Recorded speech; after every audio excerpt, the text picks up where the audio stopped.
গোটা পশ্চিমবঙ্গে এই রকম অবৈধভাবে জমি অধিগ্রহণে এক্সপার্ট, সেটা একেবারে কাকদ্বীপ থেকে একেবারে দার্জিলিং পর্যন্ত, বীরভূম পর্যন্ত সব জায়গায় এই রকম একই অবস্থা। তৃণমূলের দ্বারা সাধারণ মানুষ অতিষ্ঠ হয়ে পড়েছে। আজকের সূর্যনগর গ্রাম পঞ্চায়েতের ঢিলছোড়া দূরত্বে খিরিস্তলা মোড়ে যেভাবে জমি অধিগ্রহণ করে, সরকারি জমি অধিগ্রহণ করে বিক্রি করে দিয়েছে, বিক্রি করে দেওয়ার ফলে আজকের সাধারণ মানুষ ওখানে ড্রেন ভরাট করছে এবং পঞ্চায়েতের ঢিলছোড়া দূরত্বে পঞ্চায়েত প্রধান পর্যন্ত সেই বিষয়টাকে জানে না বলছে। এটা অত্যন্ত দুঃখজনক। কি বলা যায় যে এই পঞ্চায়েত প্রধান যে কতটা দুর্নীতিগ্রস্ত এবং ভাইপোর কতটা যে কাছের, সেটা তার বক্তব্যের মধ্য থেকে বোঝা যায়।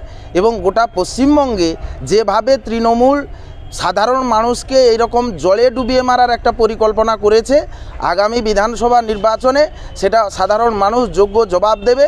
তৃণমূল সাবধানে থেকো, না হলে আগামী দিনে পশ্চিমবঙ্গের বঙ্গোপসাগরে তৃণমূলকে উৎখাত করবে সাধারণ মানুষ।